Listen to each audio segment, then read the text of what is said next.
Have you ever wondered what happens when you give a professional dominatrix a microphone? Well, you're about to find out. Let's talk about whips, chains, cuffs, oh my. Let's venture beyond 50 Shades. It's time to bow down to the host of Mischief Matters, Mistress Schari, but that's ma'am to you. A lot of people mistaken her. Like he loves, like that's like the greatest thing when people think he's a girl and he turns around. Oh, we're recording? Okay, we're back. Hello. All right. Where were we exactly? I'm talking about expanding. Oh, expanding. Yeah, so while I'm in school, I'm keeping it at the one event a year. I also help out at several other events, so that takes up some of my time. But yes, I'm chronically overbusy. But we have actually recently talked about running a queer specifically focused kink event, KinkCon specifically for the queer crowd.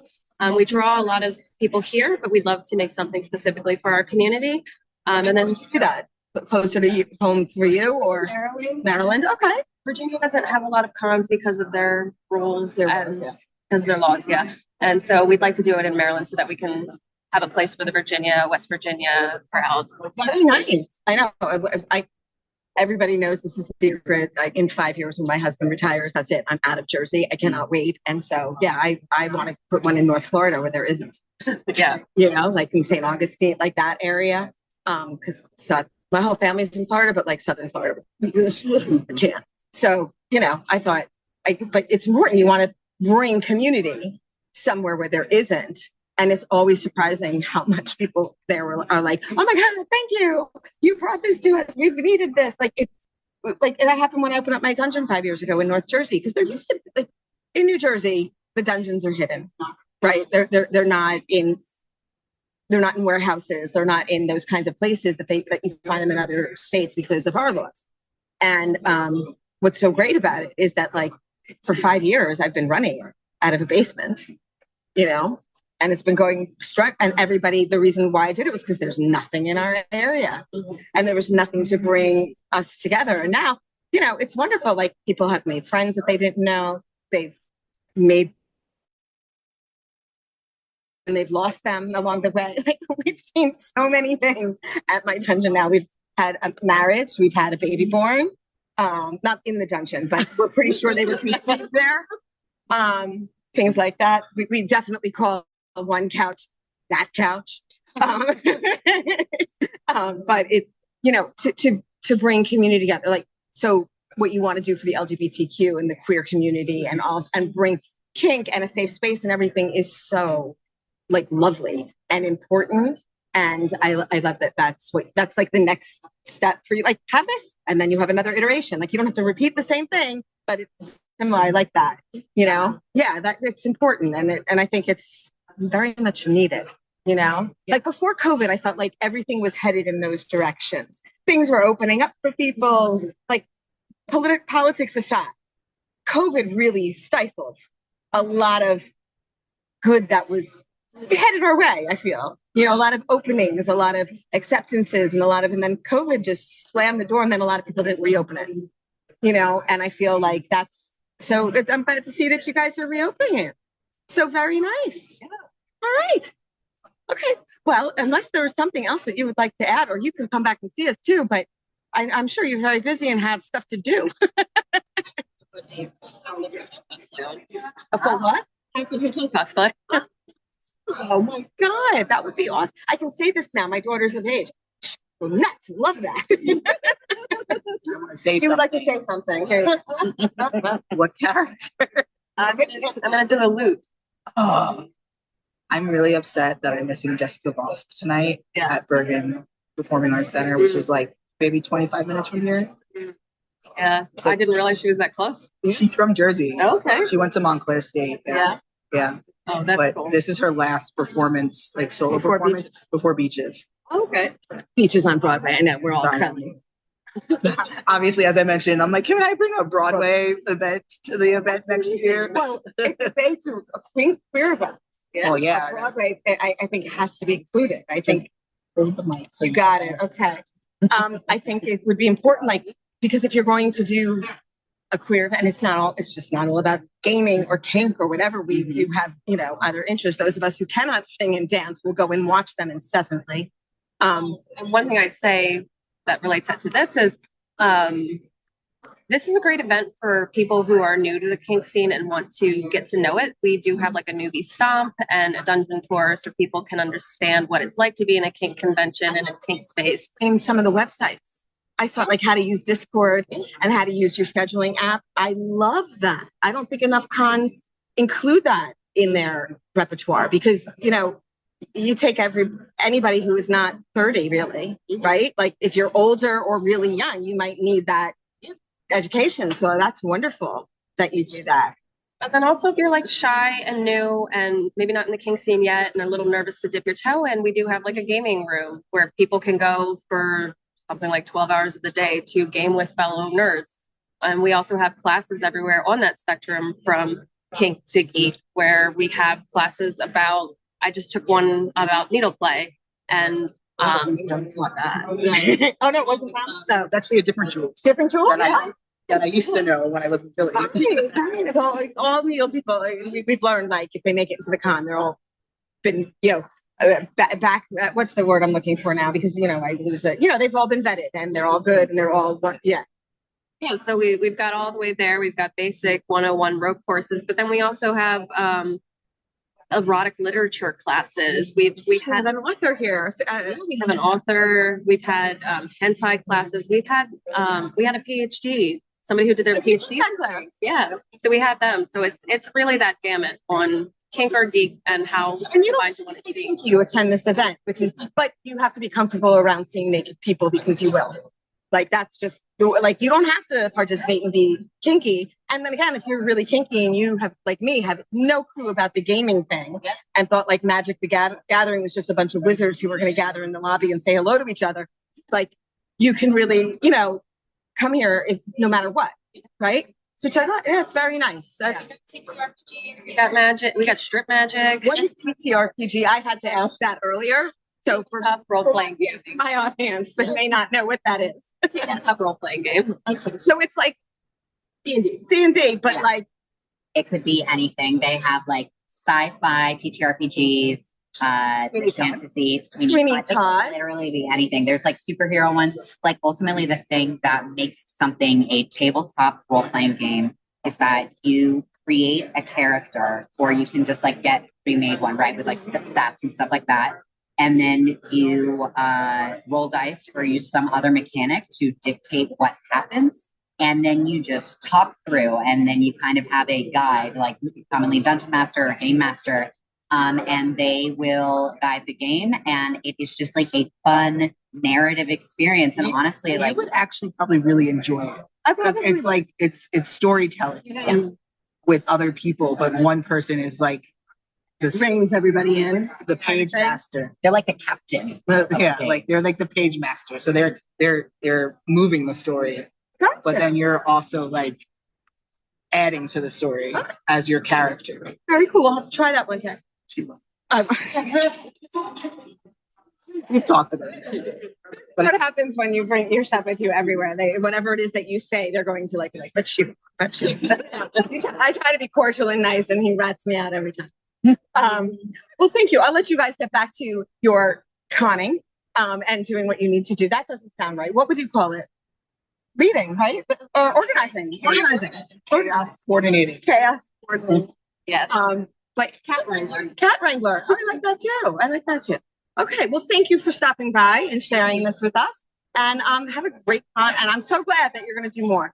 Thank you. We're really excited. Thank you for having us. Anytime. All right.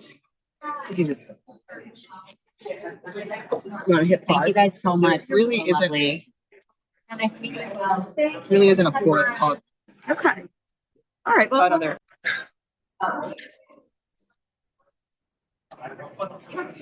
so as we sit in the lobby of this fabulous con and have a really great time, we are graced with the presence of our house rigger, Briska, who has been on our show many times and who, of course, teaches rope at our dungeon. And you're doing rope here, right? along with some other things too. I saw. Yeah, I just completed my third class for the weekend. So I taught the 101, which is my Shibari More Than Just Knots class. And then yesterday I had the pleasure of teaching my Respectfully May I Disrespect You class, which is positive objectification for people who aren't super into degradation. And then today I had an amazing class with the same stump demo bottom that I've been using, Nessie, our friend, where we did service pet play and combining that with service. It was really, it's been a great time. Good. I'm so glad. Now, the second class that you mentioned, the one about the degradation. Not the degradation. Yeah. Can you give me an example of that? Because I think like our audience would really love, like a lot of people hear like, oh, BDSM, it's all humiliation. They don't think that there's anything positive in it. And some people do want to be like, well, I would love to be somebody's footstool, but I don't want to be treated like crap as someone's footstool. So can you elaborate on that? Absolutely. So I'm one of those kink educators who really likes to get to the nuance, the gray area of things. And so for me, I've had previous partners that want to be useful or want to be objectified, but don't necessarily want to be put down.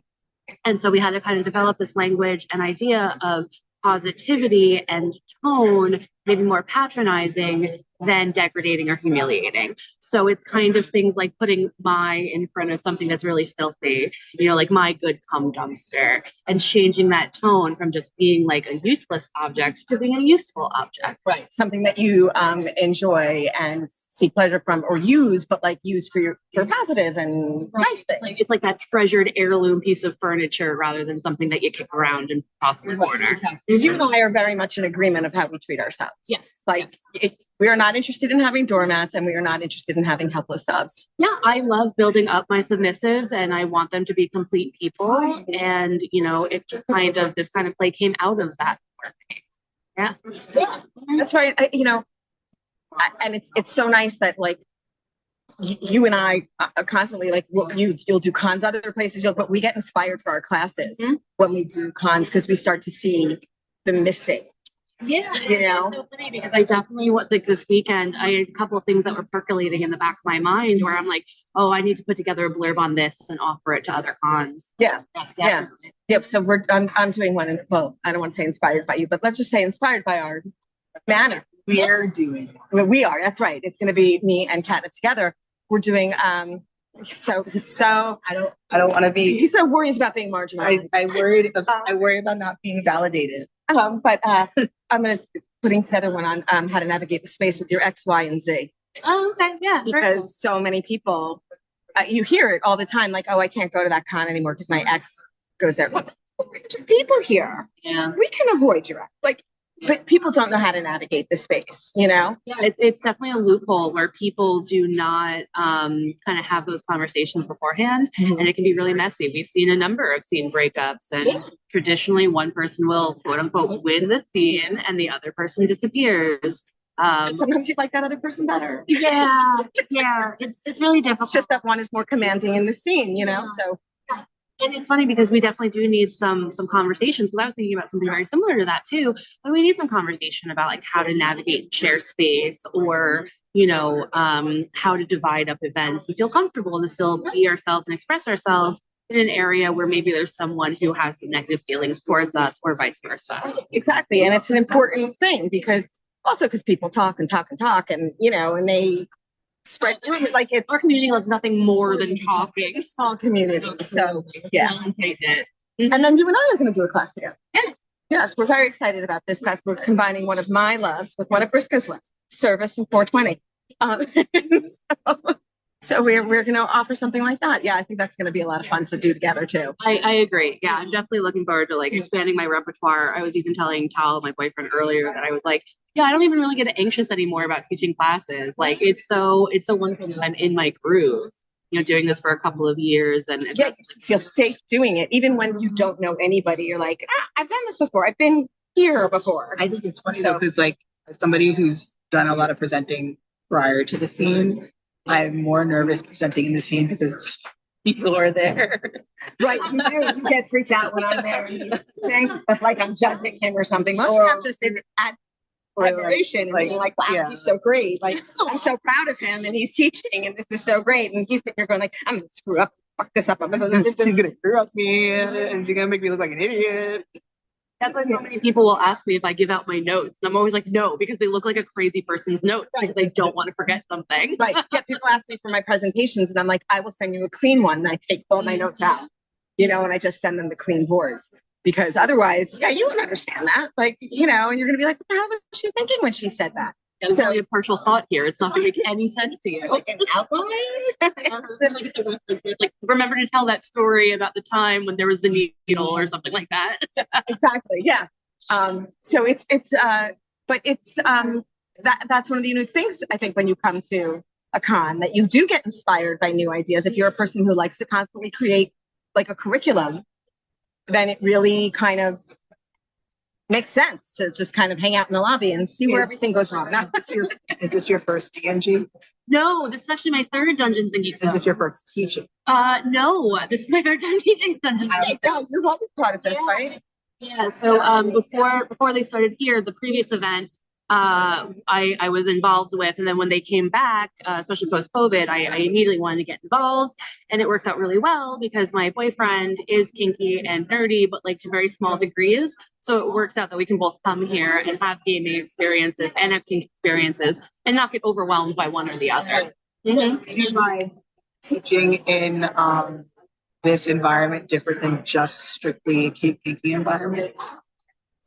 Not necessarily, because I think we always have beginners. I've had really great conversations in my classes also of like, because in my classes I like people to think about things and contribute, like what they might be grappling with or things they haven't put together before. But I think that at all cons you kind of have your beginners and your people who are dipping their toes. So I think it's funny that the dungeon is a little quieter, right? Because a lot of people are playing games at night. They've signed up for the game. And because it's like, this caters to a neurodivergent crowd. Yes. So it makes it very easy for people to be like, no, I'm just going to hang in the lobby, or I'm not going to do, like, it's a wonderful beginner's con to dip your toe in and everything else. It's very different from the heavily BDSM cons that we've gone to, like the Naughty Noels, and which are not. It's not that they're so heavily BDSM per se, but they're heavily into play. It's very overwhelming for some people. A lot of us have like our big scenes that we are doing at our Test Fest con, right? Because we know we've got that courtyard and it's 24-hour play and we can put on a big show. Oh, exactly. And here it's a little bit more laid back. Yes, a little bit less emphasis, I find, on who are you playing with, when are you playing with, and can you fit me in your schedule? Like, it's a lot less of that. But then again, I'm not over at the gaming thing. And so for all I know, over the gaming, it could be like, well, I can't do a game with you today. And like, you know what I mean? Yeah. Please. Actually, I found that it's a great opportunity for me. And who are you, me? Who is me? Announce yourself. I forgot to introduce you. I did. Yes, that was my bad. Rena has joined us. Yeah, I'm never to play experience, a fluid play experience. And so this was a really great opportunity for me. I interrupted. When you say a fluid play experience, you mean like a continuous one or a bodily fluid? I gotta separate it. I would just not about bodily fluid. No, okay. Fluid. Just participating in play. Okay. Frequently. Okay. This is totally normal thing for me to do. And how do you find it? As a solo player, like a solo attendee, do you tend to pre-con setup play, or do you pick up play, like meet somebody, say on Friday, have the day for Friday to negotiate, and then play on like the Saturday? So normally I like to go into cons not planning at all, but I knew I wanted to get out of my comfort zone a little bit. So I did set up a scene for myself. A bigger scene. That's what a glitter scene. I was like, oh my God, good luck cleaning that up. I kind of want to go to Target now and bring glitter to the scene later. Feel free. Hey. That's right. Like, this is your birthday present to yourself too, right? It's your birthday weekend. Yeah. Yes. Happy birthday. It's very, it's very fun that you didn't have to plan a party for yourself. You just joined one in progress. Like, and there's 400 people here to celebrate your birthday. Yeah. So So yeah, to plan it myself. It's been great. So this is just a great opportunity for me to push myself a little bit. Okay. And it worked. And I did sort of a last minute scene with an partner on the first night of the con. And I ended up playing for like 3 to 4 hours, 2 different scenes, and it's really great. But look at her smiling. She's like, you guys can't see this, but she's like, it's really great. It's like she is smiling so big right now. This big, satisfied, like, oh my God, I'm having the best time. And so this was a really good idea for your birthday. Yes, she's really happy that you did this. Oh, that's such a great feeling. Like, right? You know? Oh, good for you. And other things this time is about tonight, navigating the experience as a counselor partner. There are a lot of resources out there for partnering people, which is so great. You know, how to support your partner with their personal experience, or, you know, that sort of thing. Yes, you're right. And so going into unpartnered and with friends who've been established far longer than I You get like a buddy system. Yeah. And so I have people in the con who are supportive to me, like backup people I know I can go to. I have people outside of the con who know where I am, what I'm doing. They're available at all hours of the night to take my phone calls when I leave and go home and return to my cats in my life. So it's really great and a great exercise in becoming my own advocate. Yes. Setting up resources for myself, having a support system. That's been Really, you know what? I'm glad you mentioned that because a lot of people are very hesitant to attend a con by themselves. And I think, and I've been to a lot of cons, and so is Catnip, and so is Briska. You've been to a few. I really think this is an excellent con for solo people because of that gaming aspect. That it's like, okay, maybe I'm not ready to get naked in a dungeon yet, or I'm not ready, but like I would like to socialize. Yeah. And you're not stuck in just socializing about your kink. And you know, and it's not about you know, I wouldn't call it a job. I like to call it a dip. Okay. More of just an experience on where your energy is kind of like just starting to lower a little bit. And what I found myself doing was going up to the game room and walking around and watching people play, not necessarily directly engaging, just observing a different atmosphere. And it allowed me to rejoin later. And I have idea. If anyone's listening, that's a very good idea. Yeah, that wonderful. Thank you for sharing that. We want to go to break. Yeah, we could break for a moment. And I think we have some people standing by who may want to join the podcast. But thank you. That's excellent. Thank you. You guys can always come back. Yeah, no problem. I'm going to go check out. Okay, welcome back to Mischief Matters. And we are sitting with two new guests who are in from New Hampshire. This con is in New Jersey, and you came all the way from New Hampshire. So I'm here with Hypno Story and Panda. Why don't you tell, and you presented this con, why don't you tell us a little bit about yourselves? Together as partners for 7 years, and we were both presenters before that. And like 3 months into our relationship, we were going to be at a con together. It was Panda's first hypno con. I came from a hypno background, and Panda came from a more traditional BDSM background. Gotcha. And I worked in the fetish community back when the fetish community was a thing that existed. Okay, so you've been in kink as long as I have been, since before there was an internet. About 15 years. 15 years. Okay, all right. So I'm a little longer than you, but okay. I got my teeth really early. Like doing Okay. but like I knew when I was 18 what I wanted to do, so I kind of just Gotcha. Good for you. And you never look back, right? No, it's like never a sad thing, right? You're like, oh.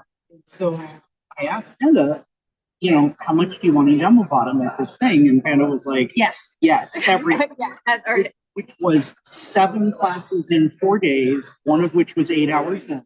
Wow. Oh, so you do a lot of like the workshop, like the intensives and stuff like that. In that case, it was. Okay. Sometimes we do them. Mostly what we do is more or less the typical 90-minute classes at cons, because that's what most of them want.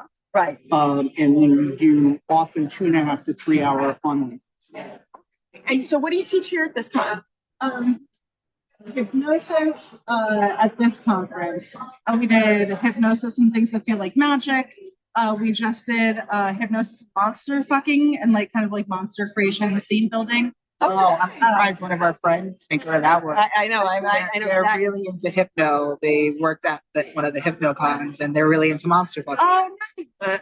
I mean, there's like so much going on though at the same time. Yeah, I saw the preacher cocks, and you get a lot of like hypno people that will email me being like, "Is this one this good? Like, can I do this with it?" And I'm like, I don't know. I know what it's for, but like, God. Like hypnosis and transformation. We kind of say hypnosis is the hot sauce of kink that as well with a lot of shit. Right. And so like it's just a really good avenue to go into with it. And then in like an hour, we are doing hypno and arousal and orgasms. Oh, that sounds like a horrible day for you. It's a terrible thing for you to bond for. It's literally me coming for almost an hour. I'd Wow, say. that sounds terrible. Yeah, Think of all the calories you'll burn. It's fabulous. It's terrific. it's also messy. It's a class we start with sort of the normal playing with the Roslyn orgasm and then going to, okay, well, how can we do weird stuff with it? Weird stuff. Right. Like pause an orgasm in the middle and then start it again, or start an orgasm halfway through. There's a lot of women who don't like you, right? There's a lot. Or just individuals. There's a lot of sadism that can be a part of this for sure. Luckily, I support sadism. You're a masochist. Okay. And you are the sadist. Yeah, and I'm a responsive sadist. So I am not the sadist that sees somebody new across the dungeon and is like, oh, they're cute, I want to destroy them. Okay. And that for me, it's that I get to know somebody and know how much they like it, and then it becomes interesting to me to play that way. It's left to my own devices. I'm actually a pretty pleasure-focused dom. Yeah. But You say that from experience, I think. Yes. with people who really like going to those places, the more I do it, the more I enjoy it. And I corrected you, at least in part. Oh yeah. I'm a super dark edge player. That's kind of where my bread and butter are. Gotcha. Can you define dark edge play for those who are listening? Yeah, we have a very wide audience. And Okay. Super newbies to So for hi new babies, first of all, if you are new, welcome to the world.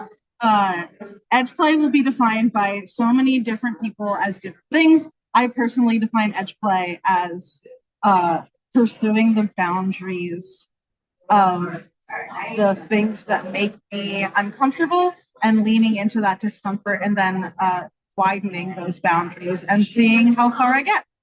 So that's how I define it for myself. You'll hear a lot of people define edge play as like staples, sutures, like waterboarding, like more quote unquote dangerous types of kink. But it really depends on you and your risk profile, how you define that for you. And I use the word dark specifically because I'm like goth in nature, always have been. it's incredible how kink and goth have always crossed. Oh, yeah. It's just really incredible. Well, like I love like playing with identity death, like personality transformation, like snuff kink, like psychological torture, like anything with the horror genre, like that's where my shit. Gotcha. So I've been kind of correcting my tops over the years. He looks like he's really pissed about it too. Yeah. So I like get these lovely, careful, sweet, dominant partners because we're poly, and so I have a couple dominants. But I've definitely, at least with you and my other main partner, made you dark or like turned you dark. And it's just the two of you at this con, right? And just at this Yeah, con. okay. My other main partner, my girlfriend, is in the Netherlands. Oh, Yeah, I get to see her like 2 months out of the year. I fly over there usually once in the spring and then once in the winter. does the sun shine over there? Are there times when it doesn't really shine? Or a lot of times. That's what she's worried about. That's what I'm worried about. Because the person who runs our ticketing, like Forbidden Tickets, is always in Norway, and I'm like, is the sun even up there? Like, what do you do there? How do you? We love Forbidden Tickets. Did you? We use those for our own platform as well. Oh, you do? Aren't they wonderful? Yes, Jez is amazing. Yes, absolutely. Oh my God, I've been with her like from the beginning. So like yeah, and I've loved watching them grow. Like, it's been really wonderful. Yes, she's always in Norway. So if you're in the middle of the night and you need her, it's fine. She's up. It's terrific. Yeah, no, the 6-hour time difference is like a blessing and a curse for sure. Right. But it does mean that like she works night shift sometimes, so like I get to have her like after work and like where it's like a normal time for us. So it's when night shift works for people. Like I worked Yeah. night shift for a while and it did not work out because I was sleeping while she was awake. And then he'd be like, I don't spend any time with you. I'm like, yeah, because you're asleep. Right. And I'm awake. Really odd schedules. Also, I part-time film service in this production. Okay. So like every week it changes, but like we try to. It's hard to like find time together. It's hard. I mean, I'm a pro dom, so my schedule is really up to whatever my clients want. It's not like I wish I could be like, listen, I only do this from 9 to 5, Monday through Friday, but it doesn't really work out that way. No, and it's the same for us because it's all about when people want to have their events is when we're going to be working. Right. And we're going to be there before they get there and after they leave. I feel like we're wedding singers, really. Yeah. Really like Well, weddings. and I get the vibe anyway because we like mainly, honestly, right now we do kink education. Like that's our the like Catnip's handing out chocolate bars. I love it. that's our main business. Like, I do catering super part-time at this point. And we mostly are like producing educational videos and like teaching at a shit ton of cons. Wow. Yeah, it's like so I say I love that too. We should get them for our manor to teach. So I have a dungeon here in New Jersey, in North Jersey. Mischief Matters. There you go. So you give me your card because we will definitely because people ask about hypno all the time at the and not only that, but they also like to just meet different people of different genres who are into different things or maybe the same thing but in a way that they didn't know you could do. I always encourage people to play with as many humans as possible. When it comes to hypno, I do a lot of other shit too, but hypno's the thing we get asked about a lot. Because I feel like the more people you play with, the more you kind of find what brains have in common and like kind of find different metaphors and different avenues for like what works for you and your brain and like you find some yes ands, some workarounds. Because it's a lot of improv and a lot of just fucking around and finding out. And also finding things that like you don't realize you like. Like I didn't realize I didn't realize I was gonna be into rubber bands. And you're a special kind of masochist. Yes, like I have a really good friend of ours. I have to outsource it. I would love to just like refer to myself as like her rubber band bottom or needle bottom, but like they're teaching her Jules and Cotton Girl. She'll put needles in and then rubber bands and like wrap them around. And then ask me what he did this week that I didn't like. Like I never would have known that I like unless I played with other. He gets giddy and starts laughing. Oh, it's so, hopefully later tonight in the dungeon I'll be playing. Like I like become like a little schoolboy. Like I used to not really be comfortable watching it because I'm not not that kind of sadist. Okay. But I don't mind that he likes that. It's just that I love him. I adore him. I cannot stick him with needles. I can't do it. And I don't try, like, I would be like, oh my God, I'm going to screw this up. Like I would worry. So I outsourced it to Jules and I love watching. I used to not be able to watch. And now I'm like, he gets so giddy and he starts laughing and I get such joy. I start laughing with him. I just don't look at the blood. And it's become something I can tolerate much more than I used to be able to, which is really cool.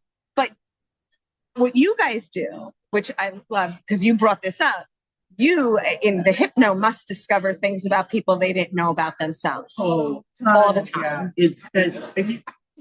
Really, if kink is not taking you to places of introspection and discovery, whatever the kink is, then you're probably not paying very much attention, is my experience. That it's just like the deeper you go into it, the more you are going to learn about yourself and be forced to do the self-work. And that it's And the more you do that, the more you're able to go into your case and explore it. And yeah, I mean, the thing with hypno that's really interesting is that if you're doing an impact place, it's pretty easy to negotiate, relatively speaking, because we can say, okay, what are the things that we're potentially going to hit you with? Right. There's some calibration. How hard, where, for how long?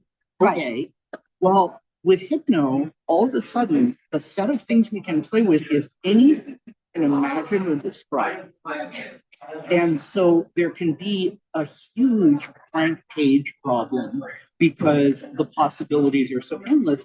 But at the same time, you know, for people like if we do a big running bit in the tentacle class, the monsters class that we just taught about tentacles, because it's such a trope of monster fucking. Right. But like, if you want to feel like you are fucking someone with your tentacles, or that you are being fucked by tentacles, like that's it's a great way to go there. I think also and I don't know much about hypno, but being somebody who works in the mental health field, I think it's important for well-versed hypno individuals, especially the tops, should have some knowledge and some trauma-informed practices, and I would hope that's something that is being taught in the hypno scene. Yeah, very, very much so. Or should be taught. I would actually argue that it's every bit as important for the bottoms as for the tops. Yeah. And that one of the things we talk about incessantly is this idea of agents,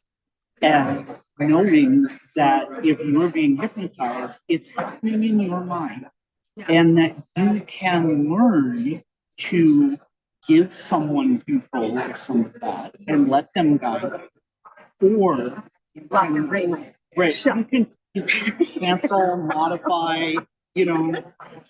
No, and that's what I was thinking about earlier too, is that like when I was talking about like the darkness stuff with my partners, like the only reason that they have been okay with me kind of bringing them along on that journey is because of the level of agency. Because like I'm so firm and enthusiastic about the things I want, and like am very like say with words, but also am very happy to prove repeatedly that like at the end of the day I've got myself no matter what. So like that they don't have to feel responsible for catching me. They will anyway because they're lovely and responsible people and ethical. But like I think there's some level of like, no, we're doing this together. Like absolutely, I'm not going to be the baby just sitting back and making it. Right. And as Pamela is explaining all this, and it sounds exactly how it should be and wonderful, I'm noticing your earrings that are guillotines hanging from your ear. She's talking. That's amazing. Gotcha. Okay. I fucking love. And I thought vanillas would be like bothered by, but honestly, I get so many compliments. Like, oh my god, yeah. But I'm like I'm a pretty aesthetic bitch. Like I have a pretty hard, like kind of like goth with a clown core lean. I love that. So my personal style is very opinionated, and I get a lot of compliments. It's really sweet. I know, and I love that you're very unsuspecting in that way. Like you know what I'm saying? Like nobody really knows what they're gonna get when they meet you, and I love that about like that's a nice quality. I like that. Like people assume I'm a dominant when I'm at like vanilla work, because they know what we like. I'm super open about that we like own a business, that this is what we do, and that I love it. But that's normal because as I've been put on for like a long time, and I'm not a therapist or anything, but I notice patterns. Okay, so people that are in during the day in their day job are in charge of things or people, they have a responsibility that others depend on. They tend to be very submissive in their sexual life because that's how they relax.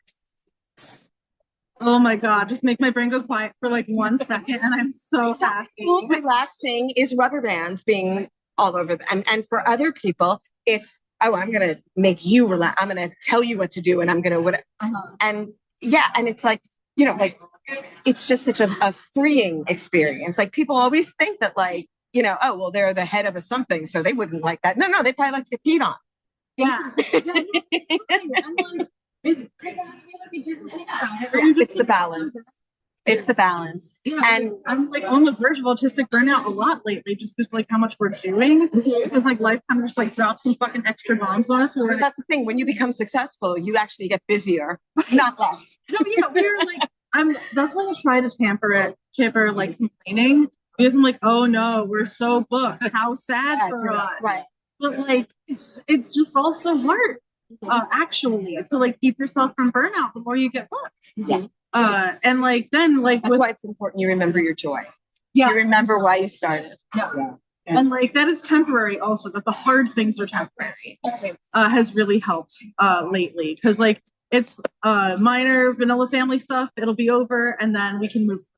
So that's been good to hold on to. And being in like kink spaces and queer spaces and stuff, they teach you a lot of tolerance, but then they also teach it to you about yourself, where it's like, okay, maybe I shouldn't be so hard on myself for like this one thing. And it's still hard to do, but like you then have the support system around you of other people going, I do that too. I do that. Okay, let's beat the shit out of each other and we'll be fine.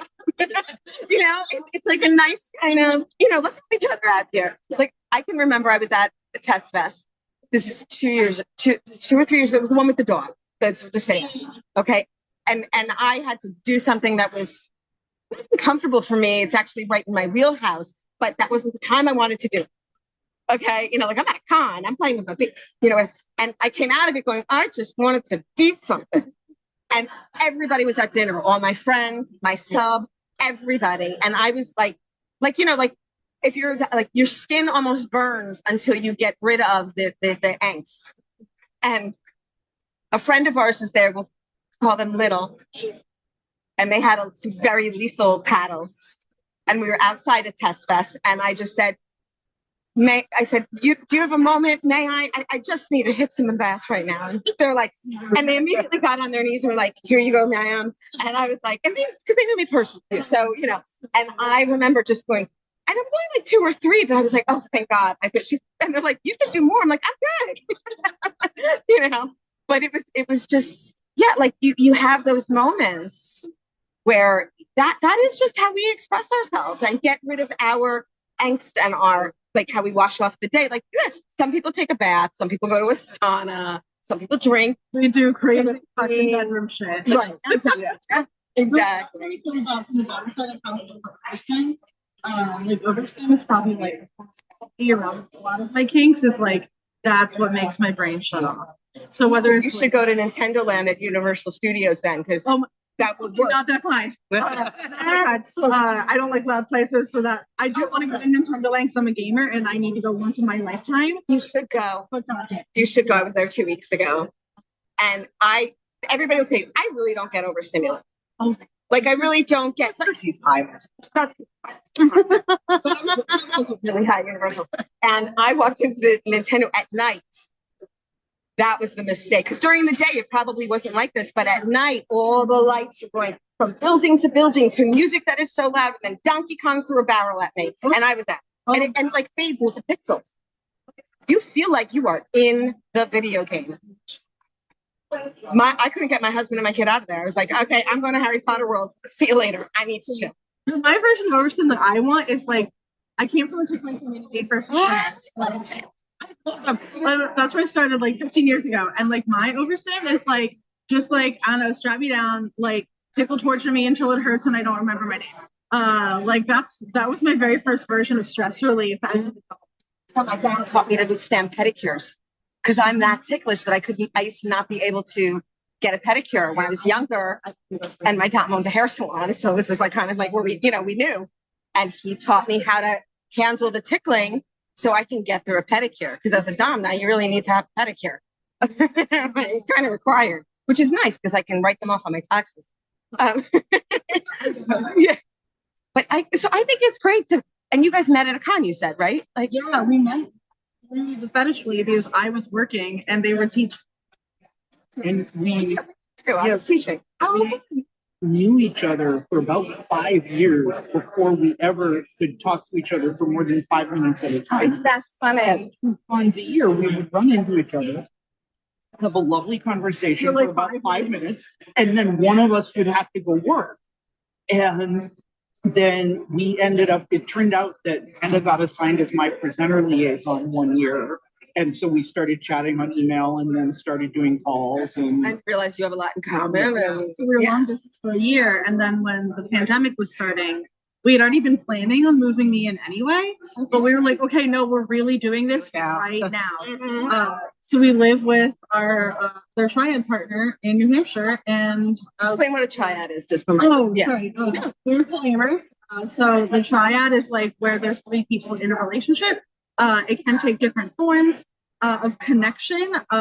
For us, Story and our partner Yoshi are legally married. And I was the quote unquote third of our relationship because I came in last. But we definitely are equal in terms of like priority, like life priority, like affection. in all ways but equal. We consider the 3 of us all married to each other. I gotta say, it's so rare that, because 3, you know, you're dealing with an odd number. So I applaud you. It takes a lot of work to make that work. It's a lot so good for you. Thank you so much. It's a lot of continuous work, and you have essentially 4 relationships when you have a triad, because you've got each from polycule over here. So yeah. each individual relationship, and then the collective with the 3 of us, and then we each have our own. It sounds like a hive mind. I love it. Okay. But we each also branch off on our own little cube. So I've got a few people. Story's got a few people. Yoshi has a couple long distance partners. You feed what parts do you need from outside the relationship that you don't have. And that's wonderful that you can each see that you, because even me and my husband, like we've been married 23 years. Catnip's been with me for 8. Oh, so it's kind of like, you know, we have this thing that like we don't want to be in our rocking chairs on our front porch going, God, I wish we did. We met 8 years this month. You know? Yeah, I was teaching a class. I was up on the stage, whatever. It was a small room, and literally, he was. You know, when people are in a folding chair, they lean against the wall, you know, to like hold them up. That's what this one was doing. No, the whole time he is just staring at me, and I'm thinking, oh my God, like I'm totally gonna get a message from this kid. Like I'm gonna hear from him. There's something going here. Like I don't know what it was, and he was there on a date with someone else. Which is not unusual for me. That's how I met my husband too. I was on a date with someone else. So, you know, I knew his date, and I, you know, went over. I said hello to her and whatever. And then a bunch of us were going to dinner, so I invited her to dinner.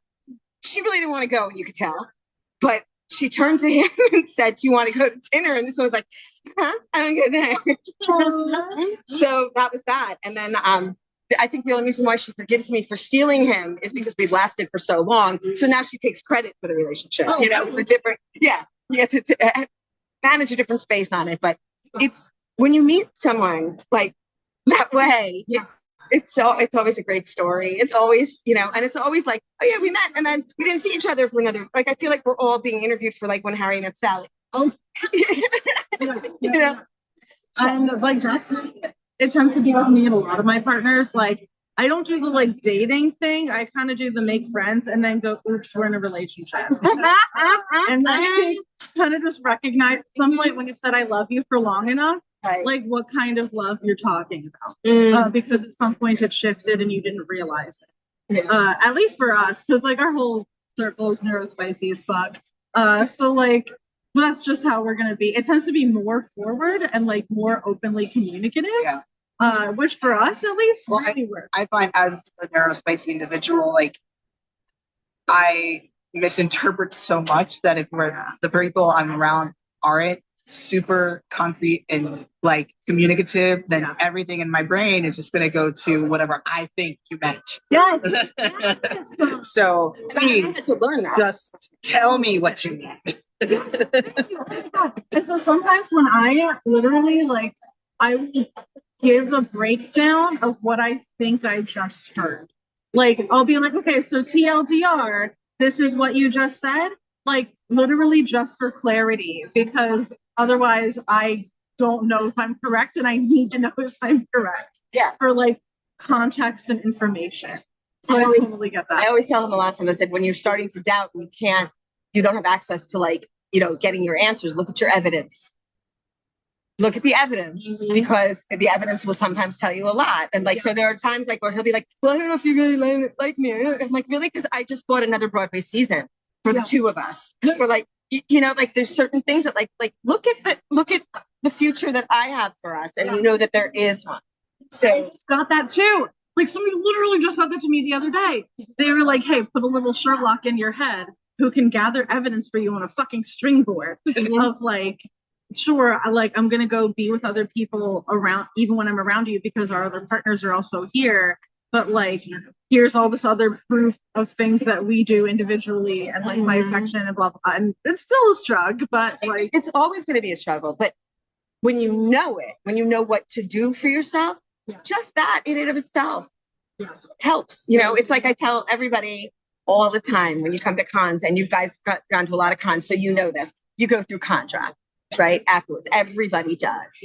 And I tell everybody, and this is what's going to happen to you, and you're going to feel like shit, and you're going to, and you're not going to want to talk to people, and you're going to be like, hey, you know, crying, and then the whole thing. I said, and then you're going to call your con buddy, because that's what you're supposed to do, right? And they're going to say, remember, you were just at a con, and you are going to start to instantly feel better, because you just need the permission and the somebody else to remind you, oh yeah, no, this is normal. You're not crazy. Like this is, and it helps you come out of it.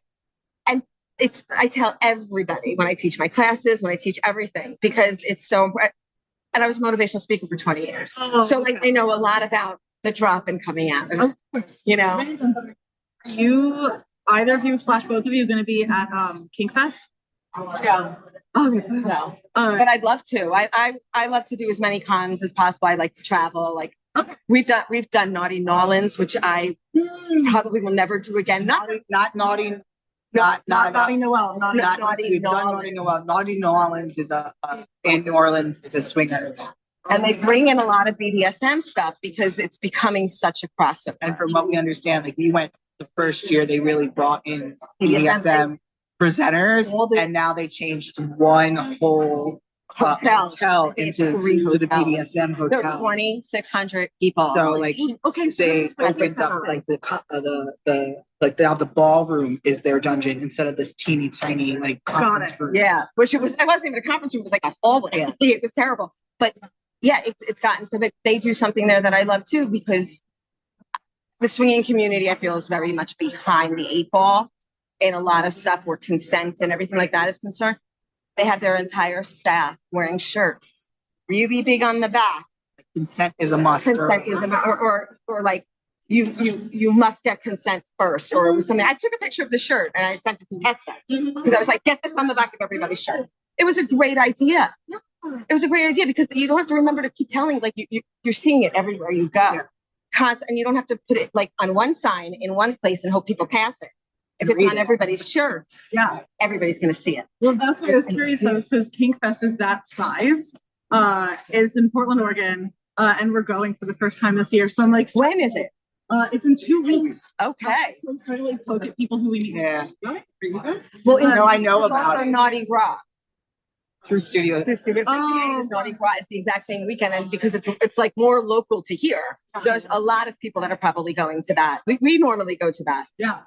But there's, you know, there's something to be said for when you can go to local, because you save a lot of money that way, and everything is very costly. And we're only going because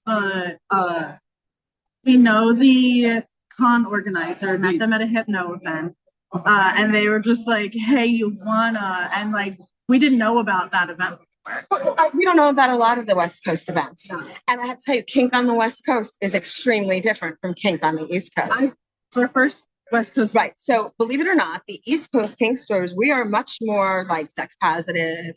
We are much more, you know, just there's a bowl of condoms as long as you're all safe, as long as you have your test, as long as you communicate, mostly on the West Coast, in every dungeon, in every kink space, there's no fluid exchange. Like, period. There's and sometimes no all nudity. Like you have to have something patched over, you know, kind of like when you attend an exotica, like you can't show nipples and you can't, because the West Coast is very litigious. It's a very litigious environment, and it's a very, lot of cultures clash differently than they do here, because here you have a lot of cultures, but we also have New York who are like, oh, you're Italian, fuck you, I don't care. Yeah, exactly. Okay. Yeah. Whereas on the West Coast, it's like, oh, you're Italian, well then, like, and they will baby, they will cater to, which is just how they do things because it's a very litigious environment. So just know that going in, they're going to be wonderful. The West Coast is very, they're just as welcoming. And they're like, but their rules definitely are going to strike you as, wow, that's really strict for the West Coast. Yeah. Well, yeah. No, that's why I'm a little nervous because it's the furthest west I've ever been in my whole life. Yeah, I've been all over fucking Europe and have not been on the West Coast of this. That's terrific. I don't know how this got so. It's very classical musician. I mean, we're both trained have professional performance backgrounds. But I hate money. So did opera for a while. I dated an opera singer. Yeah, no. I went to music. I went to my first 3 years of undergrad was in music. And my college shorty big sister was a opera major because I went to University of Cincinnati. Oh my God. So they have a huge opera program there. I'm looking right at it. I think it's because creative people are going to be drawn to kink, especially creative people who are willing to introspect.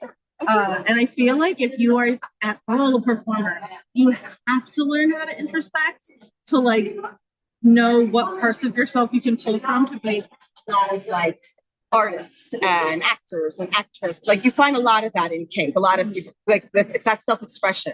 It's that being able to just do exactly that. And nobody can see what I just saw, but it is that ability. Right? Right? Wasn't that fabulous? It's all in silver for those of you who can't see. There was a gorgeous person who walked by in high heel, thigh-high metallic silver boots. Probably would seal that right off, but it would fall right off of him too. He's so tiny. Can we go tackle him? We'll tackle him. He'd probably really enjoy it. That's one of the things about the kink convention is that a lot of times you just have to ask if you can do it, and someone's going to say yes. You don't hear no a lot at these conventions. The things that has always mystified me when qualified students about songs. I would try to take things non-consensually, and it's just like, if that would just be a good human, care about the person that you want to do something with as a human first, and then say, hey, would you be interested in me treating you like an object and destroying you? There'll be a line out the door. People who want to do that. And that people can often find, if they're willing to do some work first, that they everything they want on a silver platter. And I always tell people and it's all about kindness. You can have kindness in kink and still be mean, but it's really hard to dislike someone who's being kind to you. Yeah. So even when you are navigating, one of the classes I'm putting together is navigating spaces with your ex, which is a big deal. And it's not just ex, but former friends, former event planners with you. How do you navigate that? Which, as a motivational speaker is something I have a lot of practice with. And it's just sort of I'm always amazed at how many people will hurt themselves, keep themselves from doing something because somebody will be there that they can't face, they can't deal with it or whatever. And that you're cheating yourself. You're being very cheap with yourself by cutting yourself out of things just because one person was a moron to you. And so I think it's really, important to work on that. And I love that these kinds of spaces open to that. They gravitate to it. They want that because they want to enjoy their space without worrying about so-and-so disrupting or, just putting them in a bad space or a bad whatever. And people are much more in control of themselves than they know, which from hypno, you really have much more agency than you think you do. Oh yeah. Just even about your own behavior, your own way of being. Is that until you recognize how much personal power and agency you have, how the fuck are you doing DS in the deepest way you want to? Because then you learn how much you have so that you can give it away. And choice. It's all about you can make a choice to be happy. You can. I'm not saying it's easy, don't get me wrong, but you can, there are things that you can actually choose, and by choosing it, you put yourself on the path to actually achieve it. or at least choosing to start the journey reframing, because that, like, even the choice to start is already a choice. Like, you're not saying it's going to be magical and perfect. So you're just saying you're committing to a happier tomorrow for yourself. Sleeper. Yeah, got a happier tomorrow. You should put that on a bumper sticker. Aw. You hang it above your bed. Go to sleep and think of your happier tomorrow. It's lovely getting to meet both of you and Yes. chat with Thank you you. so much. We have to go get ready to Teach a class. Thank you so much for stopping by and taking time out of your day for that. I really appreciate it. our website. Yes. Yeah, absolutely. Plug it all. So, we have video classes and also live online classes, and all of the information is at @story, all one word, .love. I love it. And we will also be at Kink Fest in Portland, Oregon, and we'll be at Beltane for those of you who are going to either of those events. Or if you're an international listener, I will see you at Filth in the Netherlands in May. We'll also be exciting. You guys get to do that. Oh, I've heard. I'm doing that one with my girlfriend. This one is not coming to that one. I would like a full report. It is. I want a full report. I've heard about this, but obviously, I have heard. Because of Jess. Yeah. Okay. I went to the very first one they had. Okay. And now we're going back to around teaching, possibly teaching micro face bondage with my queer platonic partner. Okay. Yeah, we're on the wait list, and I said, give us 2 hours notice and we can do it. Just in case somebody gets sick, basically. But we're gonna go regardless because my girlfriend's going, and that's exciting. Doing these kinds of conventions in another country. Very sure. We'll connect. Yes, we'll connect, sure. please. Yes, please. Thank you so much for having your class. Have a great time. Thank you. Thank you. Thanks for having me. Okay. That sounds like a. I didn't know you've never been connected before.